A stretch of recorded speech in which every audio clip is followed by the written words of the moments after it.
and thank you. I'm very appreciative. And we're going to wait like 2 or 3 minutes um, before we start.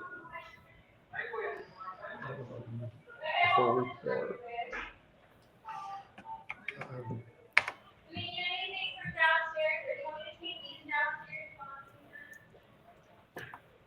so I'm right. I have to ask: is it a holiday thing? Are the holidays getting to you?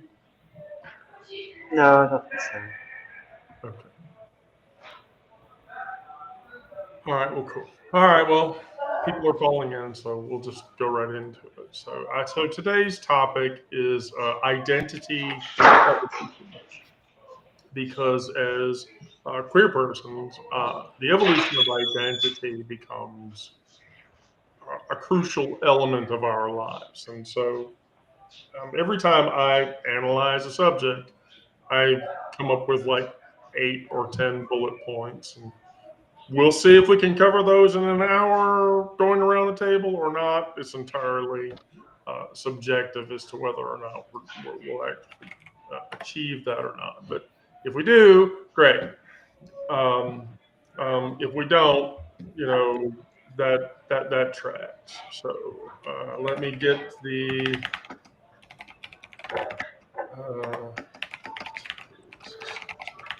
Okay, so there. So that appears in the chat window. Um, so we have to consider when you're trans, the evolution of your identity becomes a primary focus. I think when you're a gay person, and Brandon, you can confirm this with a yes or no, you have a similar evolutionary step by step going from whatever straight person to whatever gay queer person you become later. Yes. Yeah, okay. Yeah. So the first topic that I want to attack is from the closet to the glass house. Mhm. And so the closet is safe.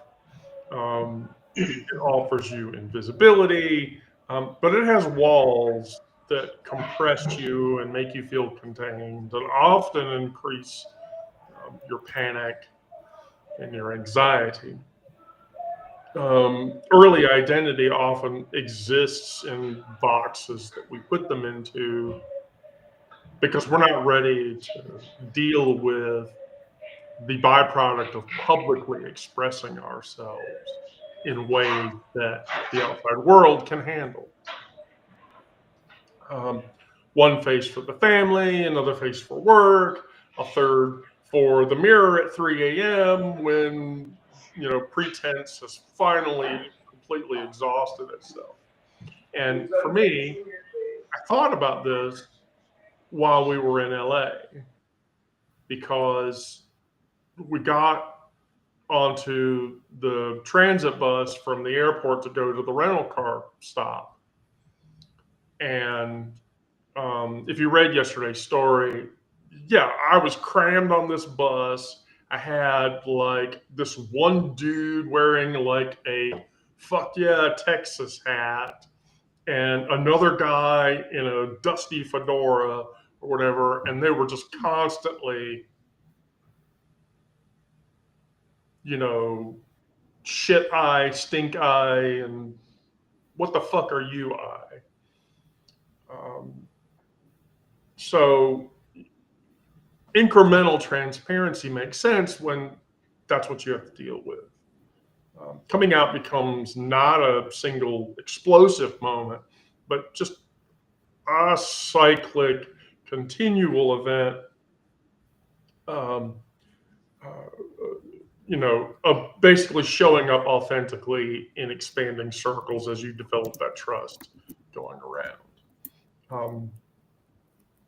And so that my quote for this is very Jungian, because if I was ever going to be a psychologist, I would have been not Reichian and not Freudian, but quite veritably Jungian. And that's the privilege of a lifetime is to become who you truly are. That sums up the entire narrative. So, all right, Brandon, go. Oh, I'm put on the spot. Was there a question? Yeah, from just go. Yeah, just go. From the closet into public view. Yeah, I mean, I've talked before about my coming out was very gradual, and because I knew it wouldn't be accepted by most people in my circle, my family, friends, church, community, anything I was a part of, basically. There were only a select few friends that I knew that I could trust with that. Right. And so my identity into being as so gay as I am now was much very gradual, and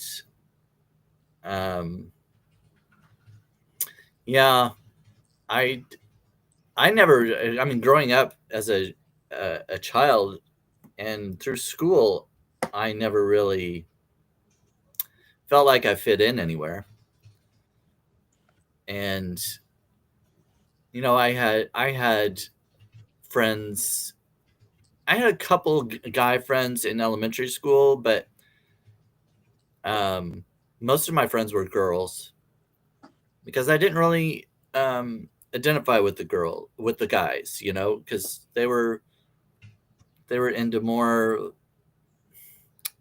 sports and hunting and fishing and that kind of thing, kind of like my dad was, and I didn't relate to my dad, and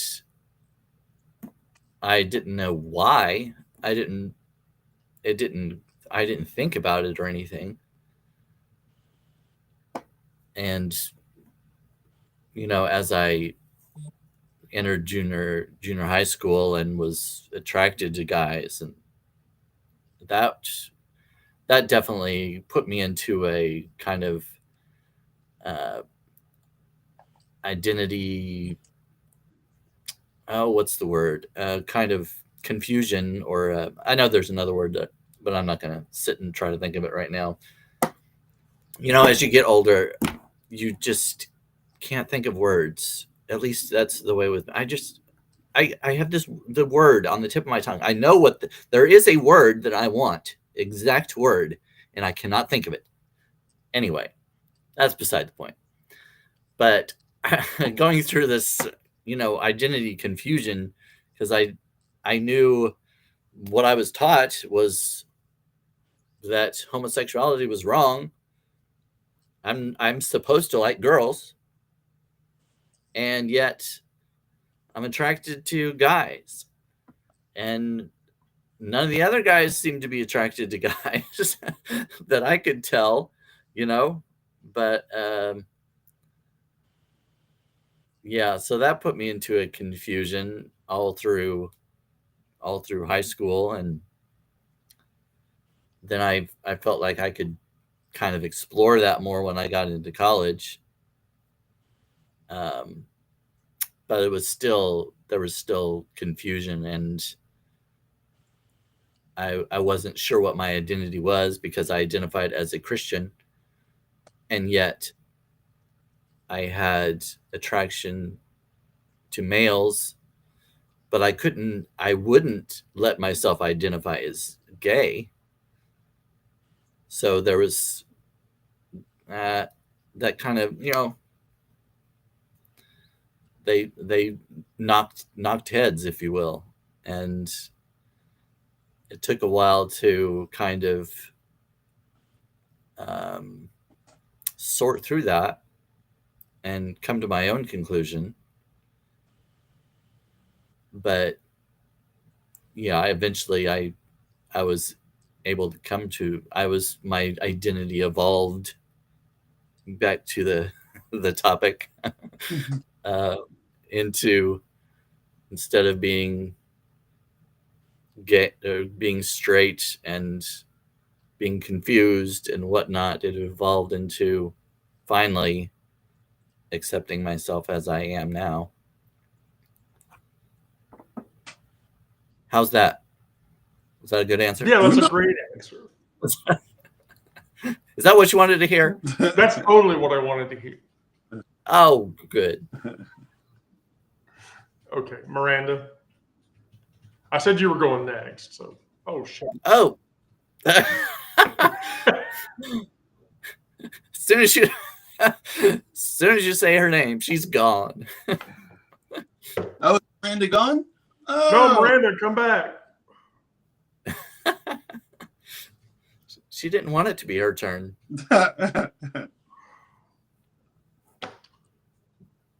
Okay, well, Onyx. Okay. Well, while we're waiting for Miranda to. Okay, so identity politics, and you know, I didn't really start questioning that things were not lined up in the sense that I was supposed to be cis male until probably high school, a little bit after. You know, I did all the things that a cis male would do, and that is playing sports, hanging out with guy friends. But I had a lot of girlfriends, and those girlfriends sustained me. I played sports, but I played with the girls, as well as playing with the guys. So a lot of my friends were sports people, but they were a mix of girls and guys. There really wasn't, and especially since I lived on an army base, there really wasn't this thought of being gay or being trans or being anything other than just a cis guy, a person assigned male at birth. So, fast forward to a couple of years in my high school years and a couple of years beyond, I started, I did this performative masculinity. It wasn't working. I was breaking down. I was having panic attacks, anxiety attacks, which I still do have, but to a lesser degree. Everything that comes with gender dysphoria, basically. I didn't know it was gender dysphoria at the time, and I kept on shoving it down and trying to be the guy's guy. There came a point where I found a book of erotica and on my parents' shelf, and I told my parents about this last year, and they said it must have been my sister's. But I was like, okay, cool, but I read it, and that's when I kind of started to put two and two together. It wasn't necessarily the gay erotica, it was the lesbian erotica that kind of clicked for me. And that's when I start, but at that point I was still like, well, I feel like I was like, I'm still a guy, but I really feel this lesbian erotica, this being a lesbian. And that was the very beginning of everything. Like, how can I feel like a lesbian if I'm a guy? But that was the beginning. And, that was my glass ceiling part. Now, breaking that glass ceiling is I guess what we'll talk about next.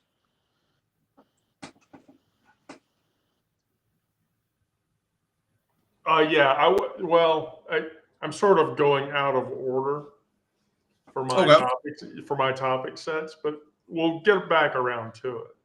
Okay.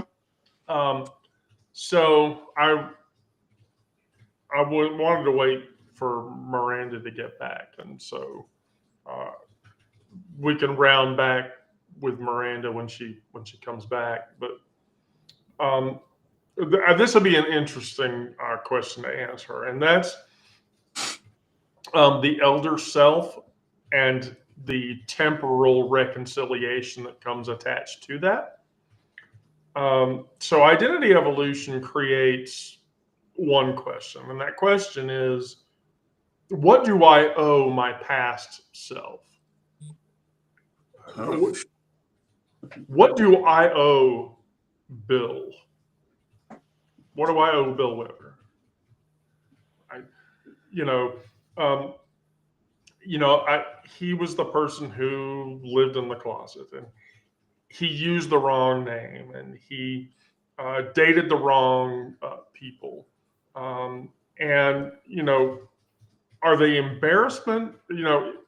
Is he an embarrassment that I should discard, or an essential chapter that I just have to embrace as a person? And so the way that you approach this, you have to practice compassionate integration rather than just rejecting yourself. Recognizing that past identities, even painful ones, those were survival strategies and necessary steps. If those hadn't have happened, then you could have befallen all manner of depression and anxiety and emotional instability. And oftentimes, those are the things that lead to events like unaliving yourself and going through destructive self-harm and excessive, incorrect coping, drugs and drinking and excessive behaviors, those kinds of things. But creating a narrative of coherence that honors that evolution without erasing it is key. And that allows gratitude for who we are while we're trying to celebrate who we've become.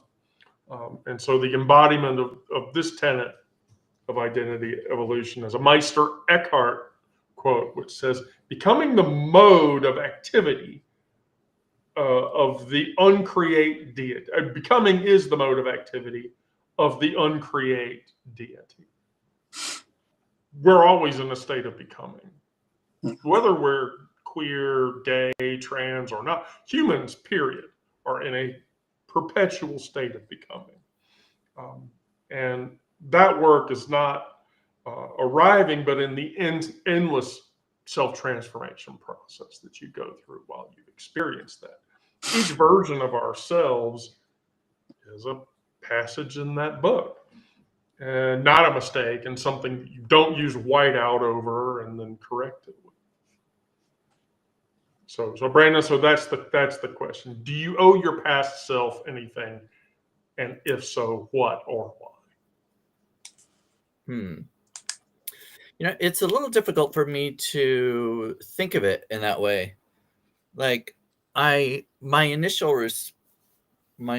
reaction was, no, I don't owe my past anything. That's just part of my past, and I moved on, and I am the way I am now, and go forward into the future. But it is a little difficult to think of my past identity as a separate being.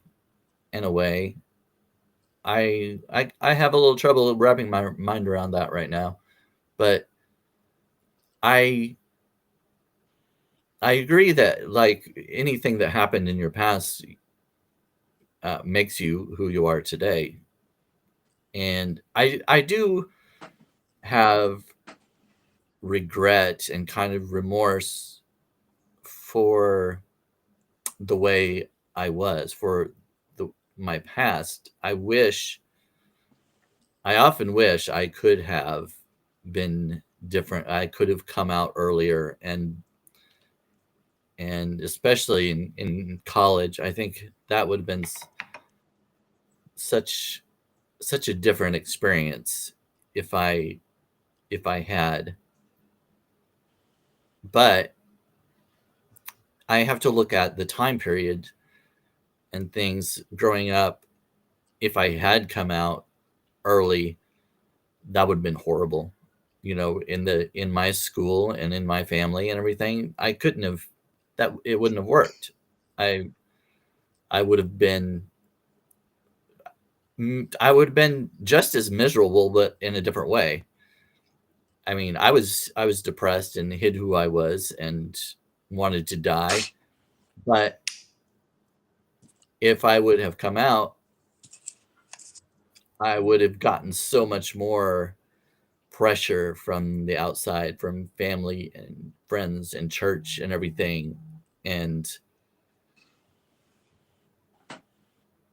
I would have been depressed for different reasons. Yeah, And you're just trading one set Yeah. of complications for an entirely different set of complications. I have a friend who is a Catholic priest, and I literally looked at him one day and I'm like, how in the fuck did you ever decide to become a Catholic priest? And his literal answer to that was, I just found one set of complications I can deal with better than the other set of complications. Right. Yeah. But look, I don't owe my younger self anything. And two, the point is not to see that person as a separate person, but again, as a evolutionary step. I make Right. no bones about it. Bill was a very toxic individual. Bill told gay jokes. Bill told trans jokes. Bill told offensive shit to people. It was not a great period in my life. But while not owing that end of my life anything, I still recognize that that's one step after the next. So, Right. And sorry. No. That's kind of what I'm feeling about it. Like, I don't owe that past something. I feel like I do owe myself now to be who I am, Right. and to live life the way I want, and to be happy. But yeah, anyway, sorry. Go ahead. Onyx, go for it. You have the ball. I'm going to see your quote, Wendy, and read you another one. The self is not something ready-made, but something in continuous formation through choice of action. John Dewey. And you actually quoted that, and so it sticks with me a lot. And so, first of all, in the sense of owing myself or my younger self, I look at my younger self with grace. I was not a great person before when I was younger. I was an addict, and I still am, but I don't abuse drugs anymore. I probably would if it was in front of me, not gonna lie. But I was an addict, and I was a terrible addict, and I did terrible things. And but I still look on that time and have to give myself a sense of grace and understanding that that shell of a human protected me until I could find the understanding and the power to come out. When I came out, I did that real life test shit where I was dressing before I started taking hormones, and it was scary and all that kind of stuff. But I feel like and I'm gonna drop my dead name again, and I don't like it. It sounds strange coming out of my mouth, but I feel like I owe Stuart a debt of gratitude. He was a bad person, but ultimately saved my life. I did try to unalive myself when I was masquerading as Stuart. Drugs and gender dysphoria and bipolar disorder, will do that to you. I'm happy to say that through all of it, I made it to the other side. I'm still alive. I am trans, and I've been living my authentic life for 10 years. And I've hit a marker. I've hit a bench point that makes me proud. I look back on those years that I've lost wistfully. I lost my 20s, I lost my 30s, I lost my teen years, where I could have grown up in a much different way, and what I think would have been a much more satisfying way. But you know, throughout all those teenage and 20s and 30s, I was, I was, I was just at least in my teen years, I was just a regular kid, or what I figured was a regular kid. I started exploration in right outside of college. In the 90s, I was around in the 90s, and of course there were no cameras, no nothing. So in college, I started, exploration. First of all, I went to see if I was gay. That just didn't take. I hung out with a lot of queer people, but I just couldn't find my space. So it took a lot of self work. It took a lot of searching, before I found a book called True Selves, and I found a web group, and through those two groups, I learned that yes, indeed, all these things I've been feeling point to being trans, and at that time it was transsexual. To being transsexual, it's the whole loop is kind of strange and kind of cool. But what happened is I was forming my identity from young age to an old age. So I look back on the younger age and say, I can't be too upset. That age formed my age now, protected me when I was younger, because my parents told me they would have kicked me out. I would have been just another statistic, possibly, black, no place to live, trans, it all sounds like a statistic, basically. So I think that I protected myself until I could come out without a problem. Wow, that's powerful. Sorry, I just kind of ramble sometimes. No. It's good, actually. So the next point that I am going to bring up is the cartography of shifting desire.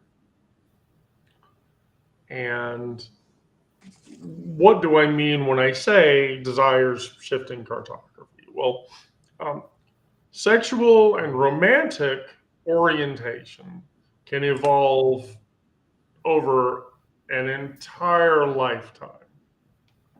The person who identified as a lesbian at 20 might discover a bisexual attraction at 30. Because in no way am I going to participate in bi erasure, because that's bullshit. There we go. Or a gay person might later realize that they're asexual. That fluidity triggers accusations within ourselves of confusion or legitimacy. And we question that. So when you embrace your orientation as a living map rather than a permanent tattoo that you put on your arm that has your child's name on it in another language, like I did, using terms like queer, right, and questioning can provide breathing room. Regularly checking in with your orientation, what you're attracted to, and how you're attracted to that type of person. You know, especially without judgment, and then finding communities to validate that evolution that don't demand consistency, because there isn't any. For me personally, I happen to be very pansexual.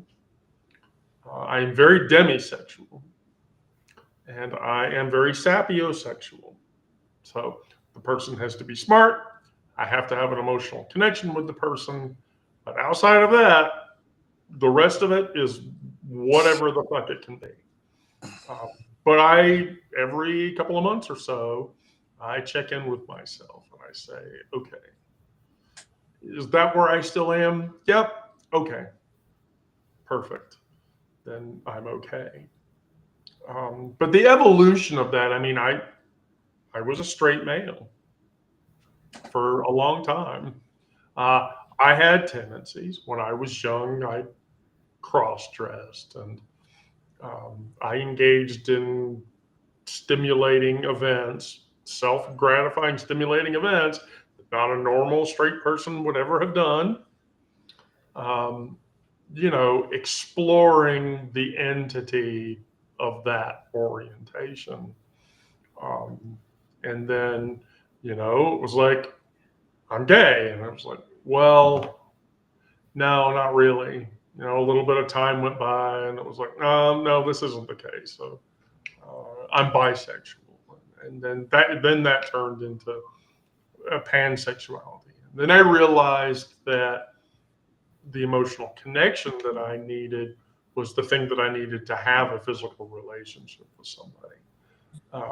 Yeah, I had a good time. I rolled in the hay a handful of times.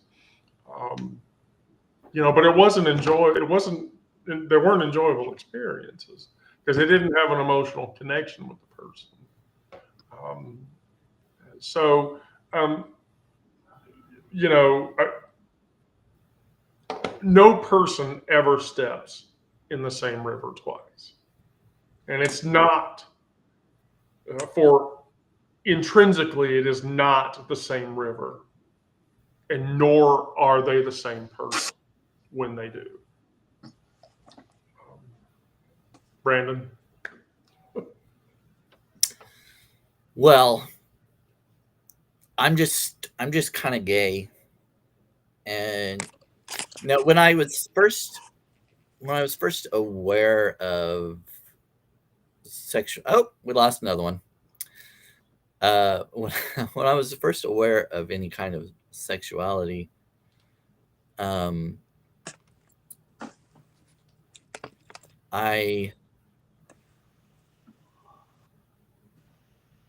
I didn't see at the time, I didn't see it as sexual, but one of the very few male friends that I had, I invited over for a sleepover, and I don't know how old I was, but it was before puberty. Elementary school. I can't say how old, but I remember like when we were getting ready for bed, like getting dressed, changed into, you know, pajamas or whatever. I wanted to see him in his underwear. You know? Yeah. Oh yes. Because we were like, that was not a thing that you weren't supposed to look at somebody changing or look at somebody naked or whatever. Oh, heavens no. No. So we would, there were two beds in, I think my brother must have gone to a friend's house that night or something like that. And there were two beds in the room, and we both kind of got down behind the bed to change, you know, because we didn't want to, you know, show off and the goods. Right. But I did want to see him in his underwear, but I kind of made like it was a joke. Like I ran over there, you know, and he laughed, you know, and I ran back, you know, and then he ran over to me, and, you know, so it's like, it was like a little joke, but I did want to see him, you know. And Do you think he that was the same way? I don't think so. I think it was just in response to what I did. Okay. Because I never got that kind of feeling from him going forward as we got older. But I don't know for sure, but I didn't get that impression. Okay. But at the time, yeah, I didn't know anything about sex at the time, really.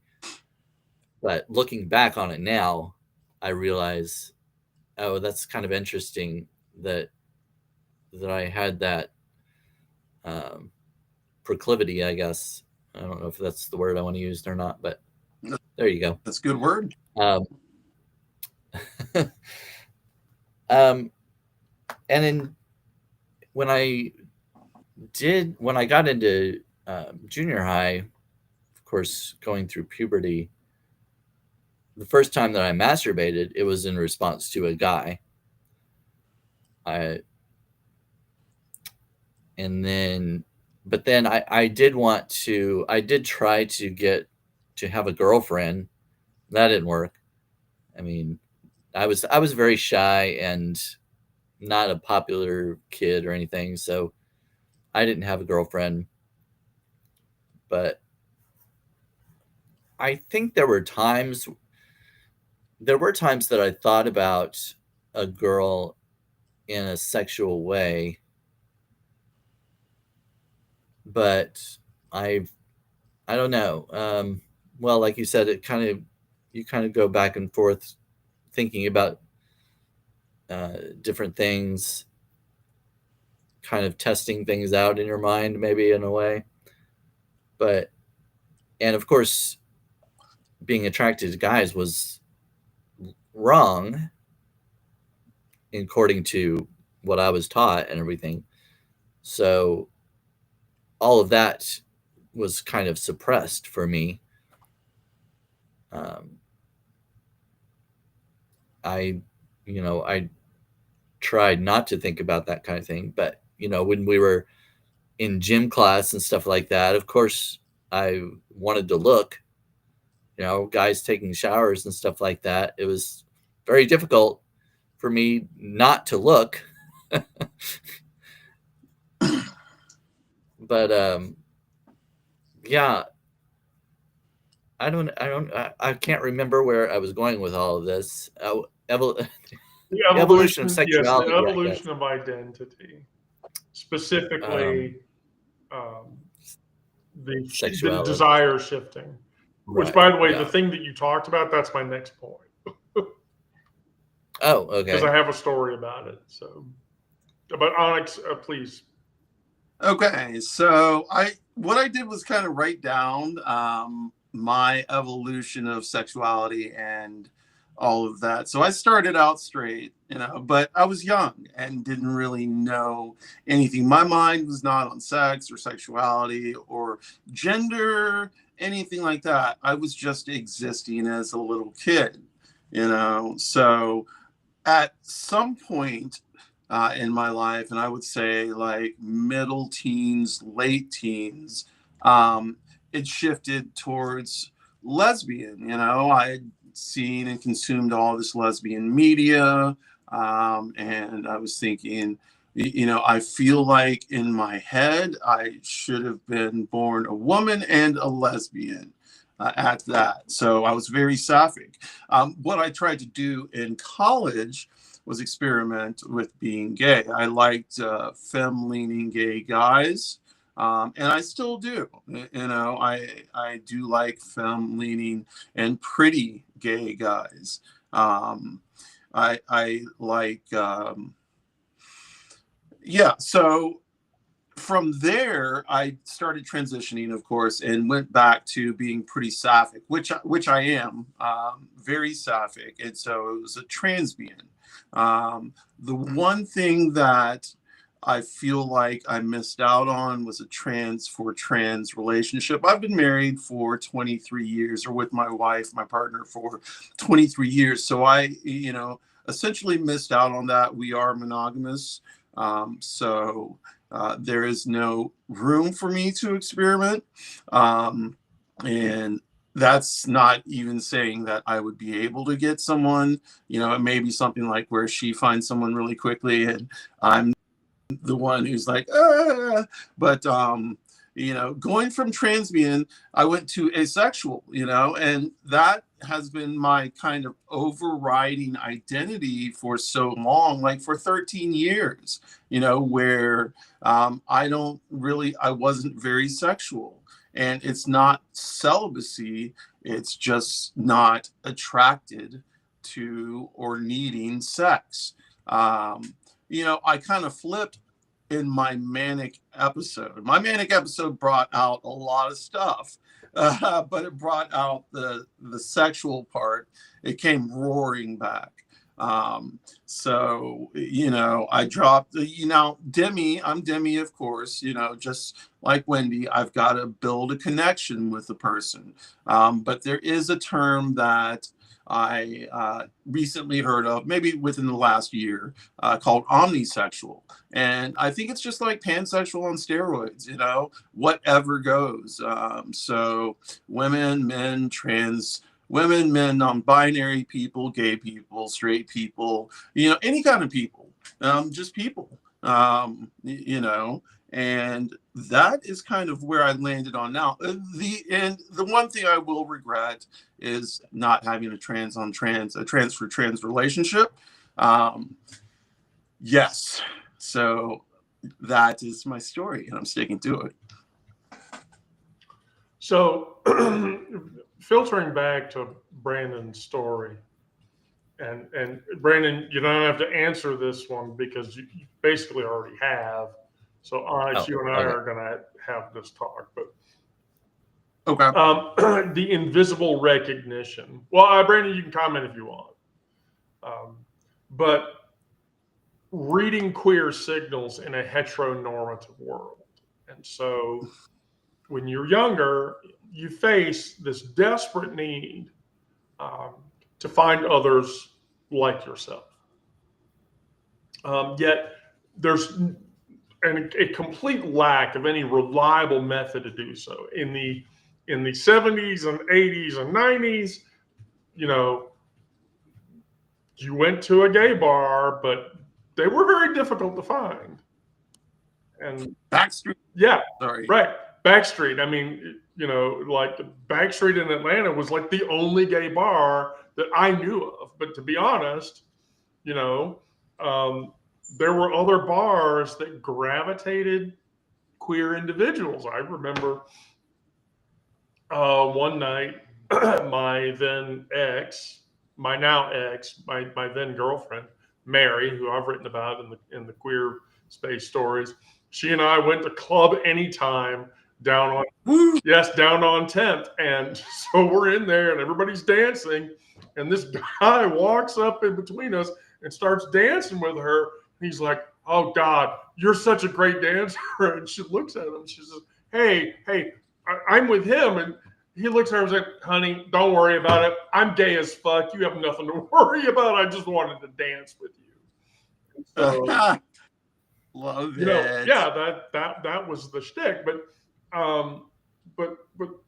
when you're younger, you have to navigate the dangerous uncertainty. Is the person safe enough to approach? Will expressing kinship result in friendship or violence? It's like the Brokeback Mountain quote: "If this thing takes a hold of us at the wrong time, well, we're dead because people are going to kill us." And when I was younger, I had a friend named Caden, and we would, we'd go camping and shit. And there was more than one occasion where he'd go out of his tent and I'd hear it and I'd unzip my tent and he'd drop trow and relieve himself. And yeah, I looked because I wanted to see it. And, I mean, I won't lie and say it wasn't beautiful. It was. But, when you're figuring out your identity, in that type of situation, everybody just assumes that everybody else is heterosexual, large and in part. So it's not like you can look at somebody naked and go, oh my God, because everybody else just assumes that, oh, you're straight like everybody else. So that's where subtle signaling systems come into play.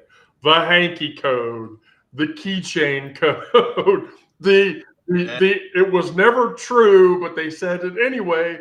Which earring was in which ear? That code, you know, um, and like that kind of signaling becomes, we were at a security conference, and I was approached by somebody, and I started talking to them about network security and info security shit and whatever. And she just looked at me and she's like, "Are you trans?" And I said, "Yeah." "Are you gay?" She's like, "Yeah." "Okay." But back in the, in the 70s, 80s, and 90s, you couldn't do that. You couldn't ask somebody that question and get away with it. As a matter of fact, and I will reiterate this, if back in the 70s and 80s, if you accused the Liberace of being gay around the wrong person, they got mad. Pissed, yes. Yeah, they get pissed off at you. As Freddie Mercury, my father-in-law was never believing that he was gay. Never. Oh my God. And so the moral to that is that we do not see things as they are. We see them as we are. And that collective is what creates that indifference. So Brandon, if you have a comment to that effect, or you just want to laugh at me, I'm completely okay with that. Well, I never knew of any gay people in my area. I mean, it was very rural, and there definitely wasn't anybody that was out. And at the time, because I was, suppressing those kind of feelings, I don't know if I would have even recognized signs from anyone else have any kind of gaydar. And I still am wrong sometimes. I'm not, there have been a couple times that I was at a restaurant with a friend of mine a couple of friends of mine who knew I was gay, and we had a server, a male. He was very good looking and very, I mean, he you could tell he cared about his appearance and stuff, and my friend was saying she thought he was gay. And I was like, "Oh, really? You think so?" Whatever. So before we left, I gave him my number and then ran out the door, basically. Like, I didn't want to hear any kind of answer or anything. I just gave him my number. And right before we were leaving, we were done with the meal and all that, and he called me. I don't think it was that day, but maybe the next day or something like that. And he said, "Well, I just wanted to let you know I'm not gay, but a lot of people have said I'm metrosexual, but I just wanted to tell you that," or whatever, And I was like, "Oh, okay, I'm sorry." He's like, "Oh, no, you don't need to apologize. It's just, I just wanted to let you know that." So I was like, wrong again. But I mean, it was really nice, I think, of him to take the To at time. least call you. Yeah. He could have just crumbled that number up and gone on about his day. But yeah, I thought that was nice. And there have been a couple other times I've left my number, like a couple other times at a restaurant, that I thought, "Oh, he's got to be gay." "You're cute. Here's my number. Call me." Yeah. I was like, but either I was wrong or they weren't into me or whatever it was. But yeah, and I was at a water park, and I was with that same friend of mine that knew we were best friends at the time, and she was basically the only person I had come out to. And there was a lifeguard who I thought was very attractive, and he had kind of longer hair, and he was flipping his hair and stuff, playing, that kind of thing. And I was like, oh, I wonder if he's gay. And my friend was like, oh, you should go talk to him. I was like, no, I'm not doing that. But then he got down. This female lifeguard came over, and they switched, and he went over to another station, and my friend was like, oh, you should go ask her about him. And I was like, well, I could probably do that. I was like, but watch, I'm going to go up there and he's going to be her boyfriend or something, So anyway, I go up and I say, that guy that was just here? And she's like, yeah. I was like, is he gay? And she just starts laughing. I was like, oh, okay, never mind. No. She's like, no, it's okay. She's like, do you think he's cute or something? I'm like, well, yeah. She's like, oh, and she said, actually, he's my boyfriend. And I was like, oh, my God. That's exactly what I said to my friend. I was like, this is what's going to happen. And that's exactly what happened. And so I was, so obviously I do not have the most accurate gaydar, I mean, there are times where I can tell. It's like, there's this guy that works at a local grocery store that I often go to, and I know he's gay, and we haven't talked about that. We've talked here and there. I'll say hi to him and stuff, and just a little chit chat here and there.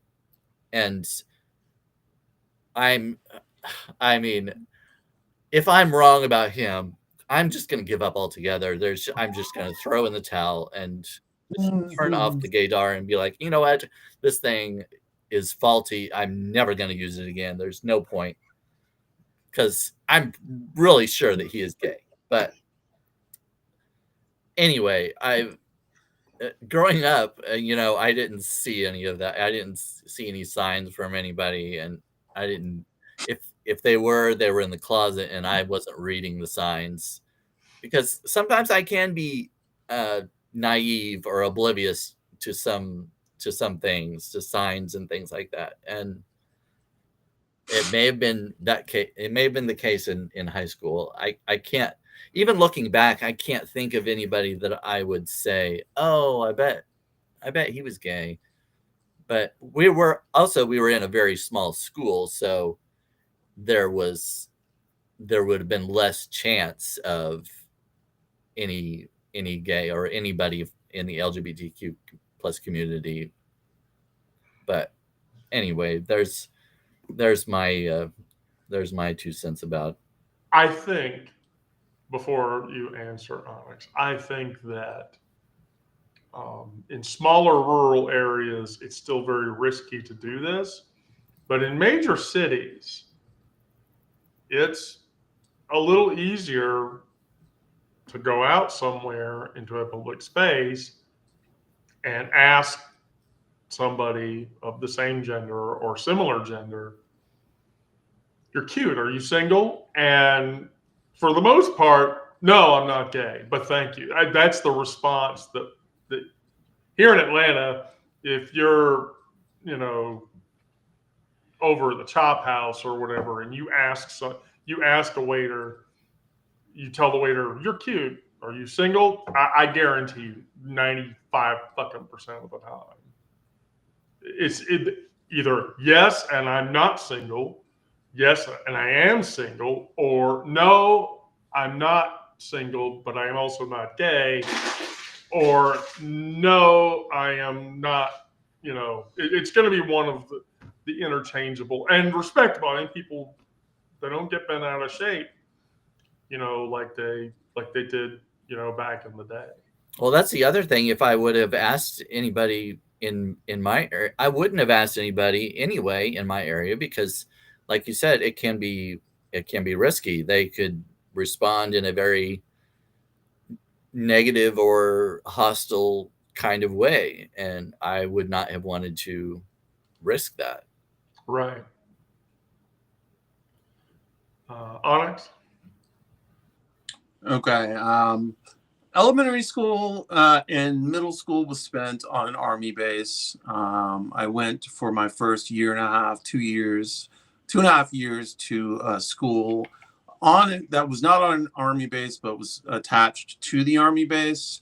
A lot of kids went there. So, I was more concerned with not getting beaten up, as opposed to sex, or any type of thing. But I'm telling you, when I moved to Atlanta, my gaydar just started popping off. I have a very good gaydar. I think, and that's just me talking about me. I have been called metrosexual ever since that word popped up. People would say, "Are you gay? Are you metro? What is it?" And I was like, well, neither of those. I'm just a straight guy. Still in my closet phase. I would admit to being a little metro, because that was closest thing to being queer that I could actually express without expressing everything, without just letting the whole cat out of the bag, as it were. So I finally honed my gaydar. I went to Club Anytime. I spent so many nights and mornings and days in Backstreet, just dancing with the gay guys, watching the drag shows, doing a lot of drugs, hanging out, yeah, but just basically soaking up the gay scene. I was not gay, and I knew that, but I experimented. Not gonna lie. Even in France, Orléans, I well, I was giving this guy a hand job, and he then punched me in the face and ran off. So, there has been experimentation, but ultimately, I realized that, like I said, coming back to it now that I'm omnisexual, so all that part that was shame and guilt, hidden, even though I could see people were gay or straight, or if this person was trans, I could kind of pick up on that. I could pick up on people who were queer. And I usually was not wrong. I may have been wrong about the stripe of queer, but usually not, with studs, I can pick up studs. Studs are black masked women. And you can pick up on a stud, at least I can. White masked women, all being masked. It's I don't know. I guess we spent so much time in my head and online, I built up a way to pick up on these signals. And yeah, well, see, I need to hang so I out. got- I need to bring you along with me.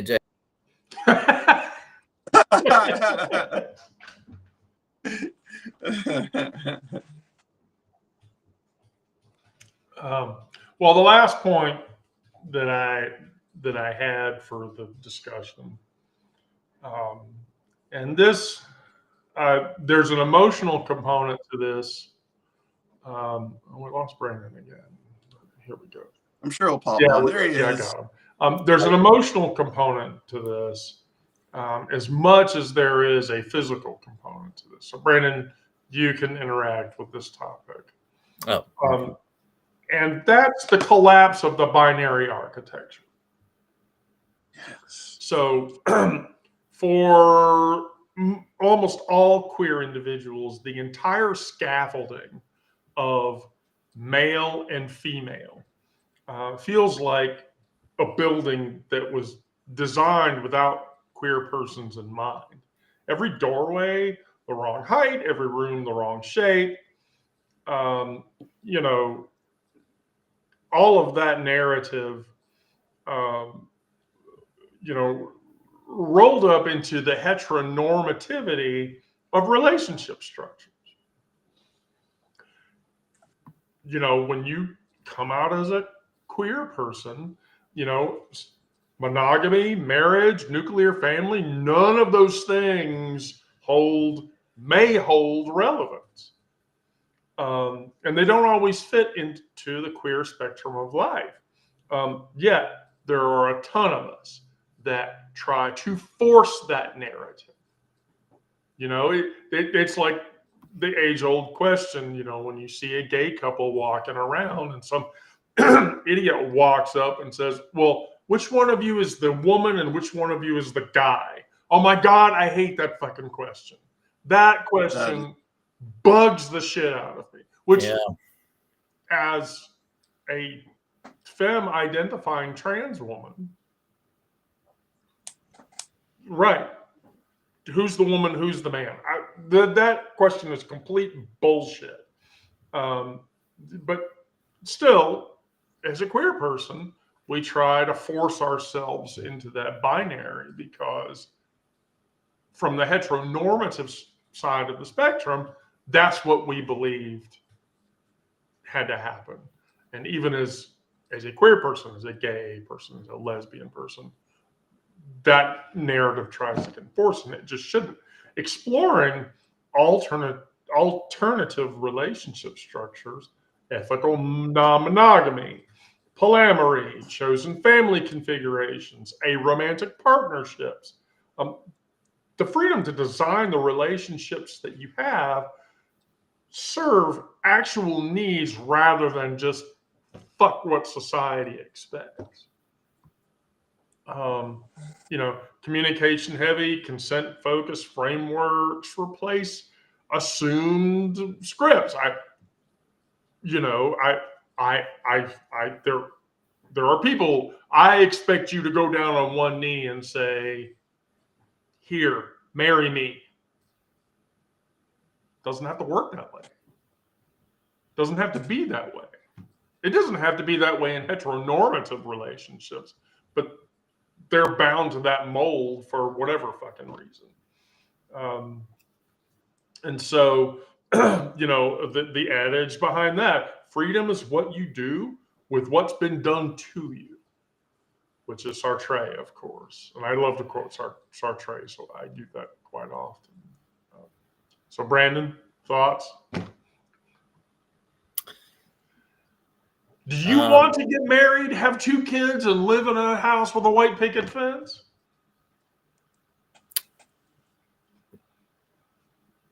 No.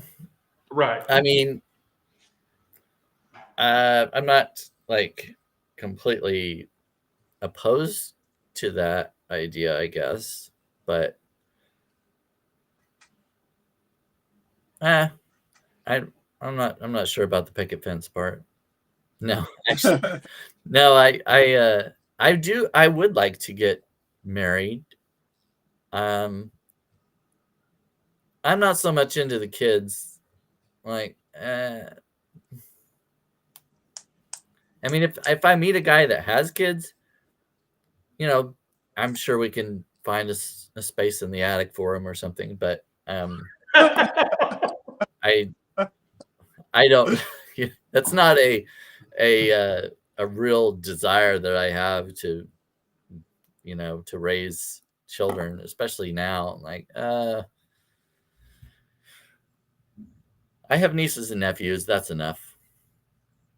Children require a lot of energy. Oh yes, and I'm fine with not having them. So,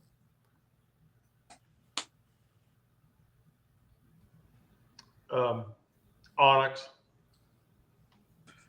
Yeah, you know, so first of all, I've got to say 23 years of being together with one person is wonderful. We have built so many great memories together, some not so great. But and we've got a bond that can't be broken. That being said, as a trans person who came out during the marriage and my wife also had to go through her own transition, and she decided to stay in the marriage. It took about 3 years where we talked about divorce, but she ultimately stayed in the marriage. What that meant for me, though, is that, and she is monogamous. She has told me that, you know, she is not really ready to consider ethical non-monogamy or polyamory or anything like that, which kind of limits me, from wanting to experiment. I want a trans relationship where I just think the dynamics would be different, and maybe that's me just daydreaming and, making a pipe dream where there's really nothing, smoke where there's no fire. Maybe I'm just like living in my head here. But that's definitely something, as as a femme identifying non-binary person, I want to experience it all. And I haven't really, before I got married, I had the opportunity. Once I got married, I didn't. And then transitioning while married, I was still am kind of locked in. So while I am omnisexual in theory, in practice, I am not. And the nuclear family idea, I was never one for kids. Never. As a matter of fact, when me and Egg started dating, we both agreed that we didn't want kids. Somewhere along the way, that changed for Egg, and I just was not communicative about it. I went ahead in 2018, got an orchiectomy. And for those who don't know what an orchiectomy, it's the surgical removal of the testicles. And that, essentially, HRT essentially makes you sterile, but getting your testicles removed definitely makes you sterile. So I didn't bank sperm before doing that. And I did not really talk to her before doing that. So it is kind of a sore subject. I feel bad for her because she would have been a great mother, and I feel like I robbed her of that opportunity. That doesn't mean I wanted to be a parent, but I think I, in the end, would have been a good parent, but there's so many things that come into play: energy, money, stability. We both have medical issues on either side of our family, from schizophrenia to heart disease and Crohn's disease and bipolar disorder. It's a lot. So we decided, or I guess I decided, not to have kids, and she just went along with it. After the orchiectomy, though, she did let me know. And, apparently there was a time in 2013 where I was like, yeah, let's try and have kids. But, maybe that was just half-cocked on my end, because that was during the period of when we were talking about getting divorced. And so maybe that was me, doing some shitty things, and saying, let's have kids, when I knew I didn't really want to. And it just didn't happen. So yeah, the nuclear family thing is not what I wanted. It was something that I think Egg wanted. And we still have discussions about, and painful discussions about, that today. Well, those are all normal narratives to have Right. going through this process.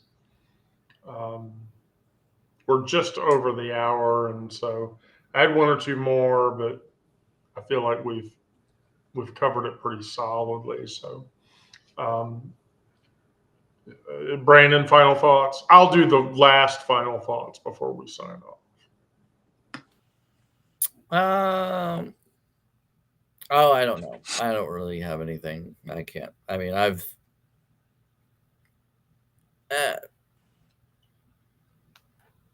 my identity has changed a bit, but I'm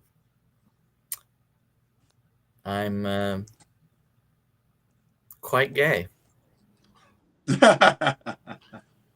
honey, you're fabulously gay. So then I'll just say this. So identity evolution across the queer spectrum is not a linear progression. But it's a spiral that deepens. And circling back to touch old wounds, newer wisdom. But each transformation requires mourning for what we thought we were celebrating, what we were becoming. Closet walls dissolve, and not in one dramatic moment, unless, I don't know, you're Rock Hudson and you get out of this gay on the national media, then maybe your closeting experience ends very abruptly. But we shed inherited names, we build new architectural vocabularies, we learn to recognize each other through frequencies only the marginalized can hear. But that evolution is both solitary excavation and collective uprising at the same time. And I would say this at the end of every line. I can't get through this shit without you guys. Yeah. Well. I don't think we can get through this shit without each other. That support net exists, and it exists for a reason. And so the personal made political, the private transformed into communal liberation. But the fact of the matter is, at the core, we're all just in a state of becoming. Whatever that is, from one stage to the next, is what it is, and that's what we need to focus on, I think. But you can tell me I'm bullshitting, and I'll take that. I'll take that. So let's see. So we didn't have Miranda today. I am in Vegas from Monday to Friday of next week.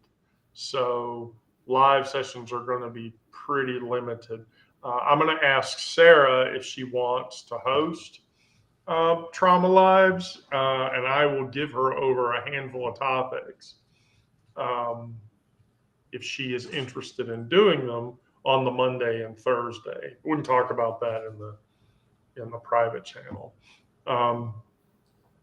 And then, but then I probably the week following, I'm going to announce my revised live schedule.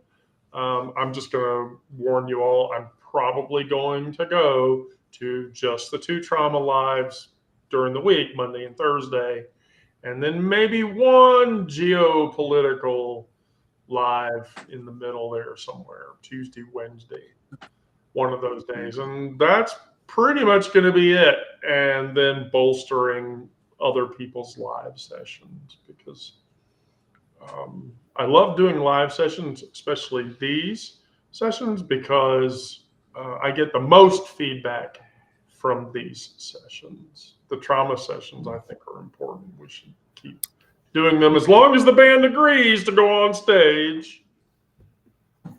Brandon, do you have thoughts about that? Well, I plan to go live every day in December.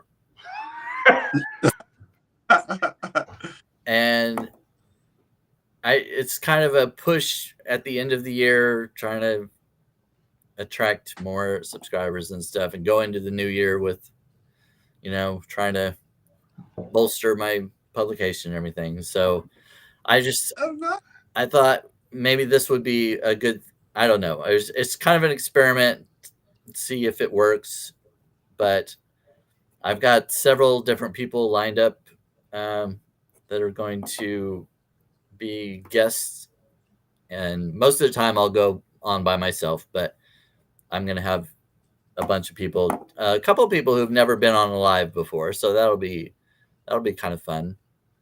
But well, I would just tell you, if I go to like 3 or 4 lives a week, one of my off days, if you need an extra co-host, I will gladly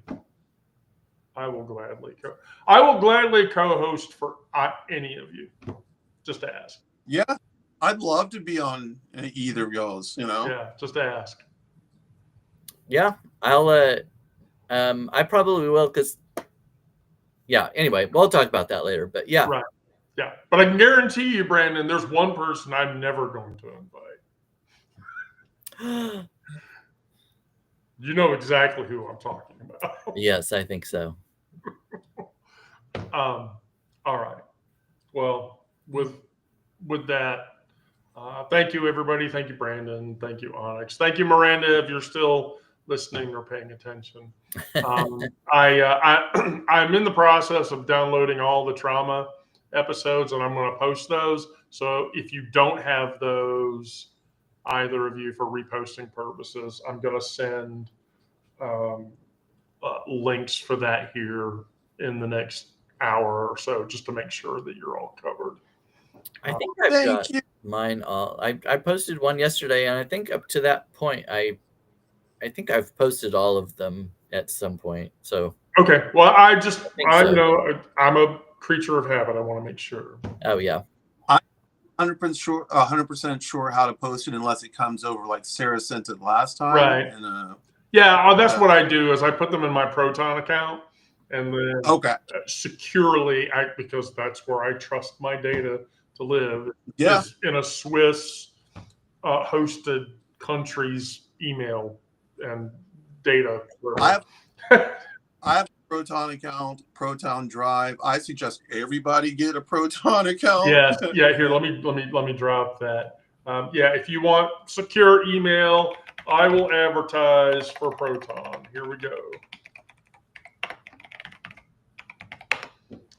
That's a resource that will never ask you.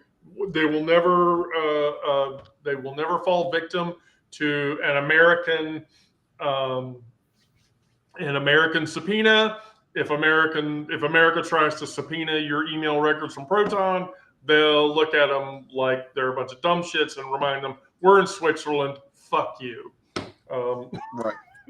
Also, Proton's VPN services are really the best VPN services that you can have. Yeah, from a security perspective, I'm pretty sure the U.S. government doesn't like that occasionally I connect to a Cuban VPN endpoint, but I don't give a shit. Fuck the government.